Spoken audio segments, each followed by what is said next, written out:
수족관의 13가지 비밀. 많은 사람들이 수족관을 좋아합니다. 우리가 수족관이 아니면 절대 볼 수 없을 해양동물을 직접 만나볼 수 있게 해주죠. 안타깝게도 수족관과 해양공원에는 항상 긍정적인 면만 있는 것은 아닙니다. 다큐멘터리 블랙피쉬가 나왔을 때 해당 해양 테마공원은 이미지에 심각한 손상을 입었습니다. 하지만 좀 더 자세히 들어가기 전에 지금 바로 채널을 구독하세요. 알림벨도 잊지 마시고요. 그러면 밝은 면에서 새로운 소식은 절대 놓치지 않을 겁니다. 13번. 범고래는 굶주리고 있습니다. 간식을 이용해서 동물을 훈련하는 건 일반적인 방법입니다.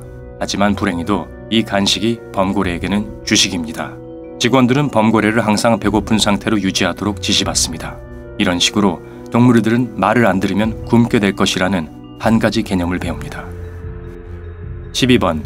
범고래와 일하는 사람은 죽을 수 있습니다. 틸리쿰이라는 범고래는 카우퍼스웨이트 감독의 다큐멘터리가 나온 후에 유명해졌습니다.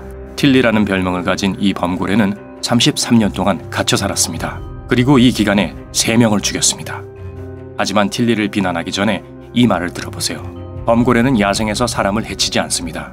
온순하고 사회적인 동물이죠. 하지만 너무 작은 탱크에 갇혀 살다 보면 그들의 행동은 나쁜 쪽으로 돌변합니다. 사건 보고서에 따르면 해양 테마공원에서는 직원들이 심각하게 다친 경우가 200건 이상이었다고 합니다. 11번. 갇혀있는 상태의 범고래는 수명이 짧습니다. 야생에서 수컷 범고래는 70년을 살고 암컷은 100년까지도 삽니다. 2014년 캐나다 앞바다에서 발견된 암컷 범고래의 나이는 103살이었습니다. 이 고래는 거의 할머니 고래로 불릴만 합니다. 하지만 갇혀 사는 범고래는 길고 행복한 삶을 누릴 기회가 없습니다. 대부분의 경우 10대에 사망하는데 보통 13살이 되면 죽습니다. 갇혀 사는 범고래 중 나이가 들어 죽은 고래는 단 한 마리도 없었습니다. 10번. 범고래가 사는 물탱크는 너무나도 작습니다. 앞에서 언급했듯이 범고래가 사는 탱크는 지나치게 작습니다. 실제로 탱크의 길이는 성인 범고래가 바다에서 하루에 건널 수 있는 거리의 100만 분의 1입니다. 고래는 매일 바다에서 헤엄치는 100마일을 채우려면 탱크 둘레를 1200바퀴 돌거나 탱크를 가로질러 3100번 왔다 갔다 해야 합니다. 범고래는 야생에서 거의 시속 47km의 속도로 헤엄칠 수 있습니다. 물론 작은 탱크에서는 그런 속도로 헤엄칠 수 없기 때문에 운동 부족이 발생합니다. 이것은 범고래를 미치게 만들고 수명을 단축합니다.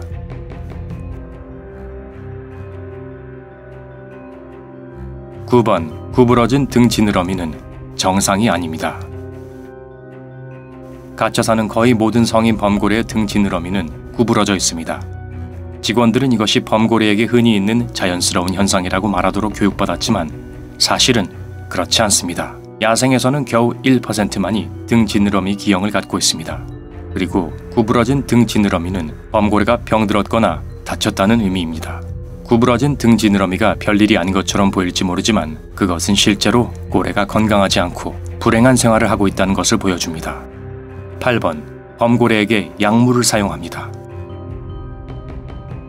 갇혀 사는 범고래가 먹는 음식에는 야생에서 살 때 섭취하게 되어 있는 모든 영양소가 들어있지 않습니다. 하지만 가장 큰 위험은 이것이 아닙니다. 만약 범고래가 말을 듣지 않거나 너무 흥분하면 조련사는 강제로 진정제를 먹입니다. 진정제로 보통 항정신병 약물, 벤조다이아제핀이라는 안정제, 그리고 심지어 피임약이 사용됩니다. 예상할 수 있듯이 이 약물은 고래의 자연 생리학에 완전히 어긋나며 사용되어서는 안 됩니다. 7번. 범고래 이빨에 문제가 있습니다. 아까 말했듯이 비좁은 생활 공간은 말 그대로 범고래를 미치게 만듭니다. 갇혀있는 고래가 자주 하는 행동 중 하나는 금속 우리를 씹는 일입니다. 지속적으로 금속을 씹다 보면 이빨이 부러지고 잇몸까지 닳게 됩니다. 6번. 범고래가 햇볕으로 입은 화상에 페인트 칠을 합니다. 야생에서 범고래는 햇볕이 너무 뜨거우면 바다 깊은 곳에 숨습니다. 범고래는 직사광선에 의해 쉽게 손상될 수 있는 상당히 민감한 피부를 가지고 있죠. 불행히도 범고래 탱크는 피부를 보호할 만큼 아주 깊지 않아서 그들은 햇볕 때문에 심각한 화상을 입습니다. 관람객들이 고래의 피부 색깔 변화에 대해 질문하는 것을 막기 위해 조련사는 화상 자국을 산화아연으로 가립니다. 산화아연은 검은색이고 중한 상처를 잘 가려줍니다. 5번. 조련사들은 해양생물학자가 아닙니다. 관람객들은 수족관의 조련사가 해양생물학 전문가라고 오해를 하는 경우가 많습니다. 그들이 범고래에 대한 폭넓은 지식을 가지고 있다고 생각하죠. 완전히 틀렸습니다. 범고래와 교류하고 쇼에 참여하는 사람들은 공연자들일 뿐입니다. 그들은 범고래나 다른 해양동물들에 대한 어떤 전문 자격도 갖추고 있지 않습니다. 그저 군중을 즐겁게 하기 위해 고용되었을 뿐입니다. 4번. 갇혀있는 범고래는 다른 동물들에게 상처를 입힙니다. 범고래가 오랜 시간 동안 갇혀 살면 극도로 공격적으로 됩니다. 이 점은 우리 모두 알고 있습니다. 하지만 범고래는 단지 조련사만 해치는 것이 아니라 다른 범고래나 동물들과 싸우기도 합니다.